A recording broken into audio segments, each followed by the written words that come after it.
Bonjour tout le monde, aujourd'hui je vais vous parler d'une visite à faire si vous allez en vacances en Vendée, notamment pour ceux qui se rendent au Puy du Fou. Logiquement ça devrait coller à vos centres d'intérêt et c'est juste à côté du Puy du Fou, c'est le château de Tiffauges.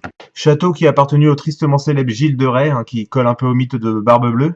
Mais on ne va pas s'attarder sur ce sinistre énergumène. Alors comme je suis pas sûr de pouvoir y retourner et que j'avais pas prévu de faire la chaîne à cette époque-là, je vais faire avec le matériel photo et vidéo que j'avais, mais je tiens vraiment à vous faire cette vidéo-là parce que c'est vraiment une visite à faire. Alors si les ruines sont sympathiques, elles ne sont pas exceptionnelles, j'ai déjà vu des châteaux qui étaient mieux. Ce qui fait vraiment l'atout de cette visite, ce sont les animations et les machines de guerre. Machines de guerre qui en plus d'être bien reconstituées sont fonctionnelles et que vous allez même pouvoir pour certaines manipuler vous-même. Alors dès l'entrée, chose intéressante avant qu'on parle un peu des détails, c'est que ça ne coûte que 8 € l'entrée par adulte, nous les enfants n'ont pas payé. Et comme c'est un site classé qui est subventionné par la région, vous avez en plus un pass Vendée qui vous donne des réductions pour d'autres visites. Donc c'est intéressant de faire cette visite-là au début de vos vacances, contrairement à nous, qui l'avons fait le dernier jour. Et pour ce prix-là, vous passez une demi-journée sur place sans souci. Nous, on a passé 4 heures alors qu'on n'a pas pu tout faire. Il y avait notamment des documentaires 3D, tout ça, avec Axel, on pouvait pas regarder. Alors déjà, pour commencer, le personnel est vraiment passionné. Ça, c'est génial.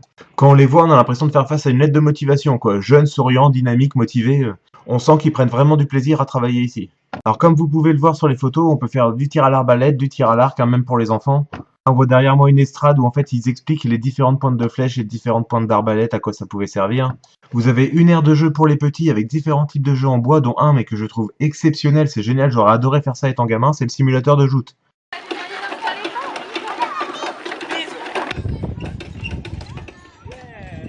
C'est pas fantastique ça quand même? Alors ça, j'ai pas en vidéo, mais c'est une grue du Moyen-Âge qui servait à lever les blocs de pierre pour construire les châteaux. C'est fonctionnel et vous en avez la démonstration. Vous avez d'exposer aussi certains engins de siège ou de guerre qui ne fonctionnent pas, mais qui sont quand même bien visibles et dont vous avez les explications sur des écriteaux. Vous avez des explications sur l'équipement, les armes, les armures. Vous avez un mini trébuchet où on vous explique le fonctionnement d'un trébuchet et où les enfants peuvent participer pour catapulter des espèces de bombes à eau. Le tout en expliquant bien tous les mécanismes et de façon passionnante. Le type il va parler pendant au moins une demi-heure et on va pas s'ennuyer. Parfait, et courez! Et après le clou de la visite, ça va être le grand spectacle, Voilà. qui est une sorte de mini Puy du Fou, bon, moins impressionnant mais avec plus d'humour et avec des machines de guerre taille réelle qui fonctionnent. À la fois sobre et étincelante, l'été sera métallique pour nos chevaliers. Il suffit! J'en ai trop!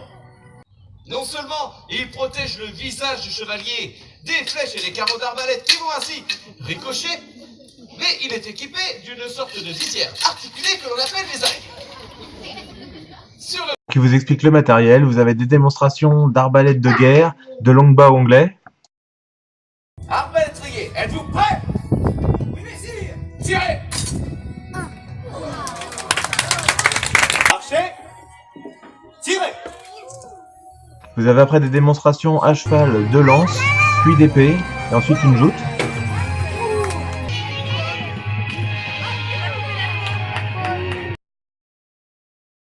Vous avez ensuite un duel à pied qui commence à l'épée et qui se termine, chose originale, au fléau d'armes. Fléau d'armes qui normalement est trop dangereux pour être utilisé dans des conditions comme ça, et là ils ont eu l'intelligence de retirer les boules et de conserver que les chaînes, ce qui permet de faire un combat très sympa.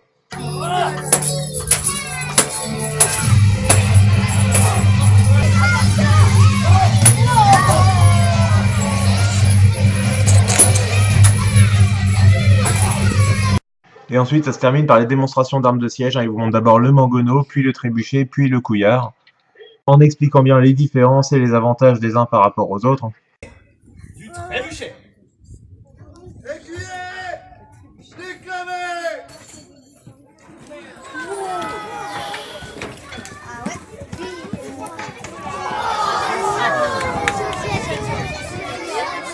Et enfin, chose que vous ferez probablement qu'une seule fois dans votre vie, c'est activer une arme de siège comme une bricole, comme ça vous pouvez tirer un ballon rempli d'eau dans la vallée qui est en contrebas.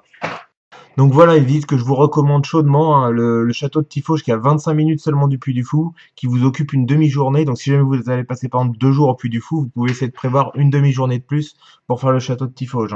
Mais franchement, chapeau à toute l'équipe qui travaille au château de Tiffauges. Moi d'habitude, j'aime pas qu'on me dérange, j'aime pas qu'on me parle sur les visites, j'aime bien qu'on me laisse tranquille. Là, c'était vraiment un plaisir. Les gars, vous êtes au top.